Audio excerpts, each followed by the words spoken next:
আসসালামু আলাইকুম। আজকে আমি আমার একটা পছন্দের রেসিপি করে দেখাচ্ছি। এটা হচ্ছে গরুর ফুসফুস ভুনা। চুলা একটা প্যান বসিয়ে দিয়েছি এবং প্যানে দিয়ে দিচ্ছি আমি 2 টেবিল চামচ পরিমাণ সরিষার তেল। তেলটা গরম হয়ে আসলে দিয়ে দিচ্ছি আমি 1 কাপের মতো পেঁয়াজ কুচি। পেঁয়াজ কুচিটাকে আমি ভালো মতো নেড়েচেড়ে একটু হালকা বাদামি রং করে এতে দিয়ে দিচ্ছি আমি আদা বাটা এবং রসুন বাটা। আদা বাটা এবং রসুন বাটাটাকে আমি পেঁয়াজের সাথে ভালো মতো নেড়েচেড়ে নিব যতক্ষণ না পর্যন্ত আদা রসুনের কাঁচা গন্ধটা না যায়। এবার আমি এতে দিয়ে দিচ্ছি গরম মশলা। গরম মশলাটাকেও আমি একটু হালকা ভেজে নিচ্ছি। এবার এতে দিয়ে দিচ্ছি আমি টমেটো কুচি, 1 কাপ পরিমাণ টমেটো কুচি দিয়েছি। আর টমেটো কুচিটা একটু নরম হয়ে আসলে এখানে আমি এবার গুঁড়া মশলাগুলো অ্যাড করে দিচ্ছি। যেহেতু গুঁড়া মশলা দিয়েছি মশলাটা পুড়ে যাওয়ার চান্স থাকে, আমি এখানে একটু পানি অ্যাড করে দিচ্ছি। পানি দিয়ে মশলাটাকে আমি একটু ভালো মতো নেড়েচেড়ে মিক্স করে নিব। এখানে এবার দিয়ে দিচ্ছি আমি স্বাদ মতো লবণ। এবার লবণটা মশলার সাথে মিক্স করে আমি কষানোর জন্য ঢাকনা দিয়ে দিব। প্রায় আমি 4 থেকে 5 মিনিট একটু মশলাটাকে কষিয়ে নিয়েছি। তেলটা উঠে এসেছে দেখতে পাচ্ছেন। এবার কেটে রাখা ফুসফুসগুলো দিয়ে দিচ্ছি।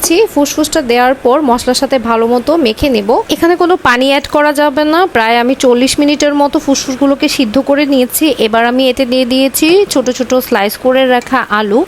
আলুটা অপশনাল, যেহেতু আমি আলু পছন্দ করি সো আমি ট্রাই করি সবকিছুতেই আসলে আলু দেওয়ার। তো আলুটা অ্যাড করে আলুটা সেদ্ধ হওয়ার জন্য এখানে অল্প পরিমাণ পানি দিয়ে আমি এবার ঢাকনা দিয়ে ঢেকে দিচ্ছি। কিছুক্ষণ পর পর ঢাকনাটা সরিয়ে একটু নেড়ে দিতে হবে। 15 মিনিটের মধ্যে মোটামুটি আলুটা সেদ্ধ হয়ে যাবে। আমি এই ফুসফুসগুলোকে আলাদা একটা বক্সে উঠিয়ে রাখবো। যেদিন যে পরিমাণ খাবো আমি জাস্ট সেই পরিমাণ নিয়ে তেল এবং পেঁয়াজের মধ্যে ভেজে এরপর খাবো। তো আমি একটা প্যানে অল্প পরিমাণ তেল দিয়ে দিয়েছি এবং 1/2 কাপ পরিমাণ পেঁয়াজ কুচিয়ে দিয়ে একটু হালকা বাদামি রং করে ভেজে নিয়েছি। দিয়ে দিয়েছি 2টো ফালি করে রাখা কাঁচামরিচ। তো এইভাবে আমি বক্সে করে ফুসফুসগুলোকে রেখে দিয়েছিলাম। তো আমি আজকে যে পরিমাণ খাবো সেই পরিমাণটুকু নিয়ে আমি এভাবে পেঁয়াজ এবং তেলের মধ্যে ভেজে এরপরে গরম গরম খাবো। আমার মতো গরুর ফুসফুস কার কার পছন্দ কমেন্টে জানাবেন। আল্লাহ হাফেজ। আসসালামু আলাইকুম।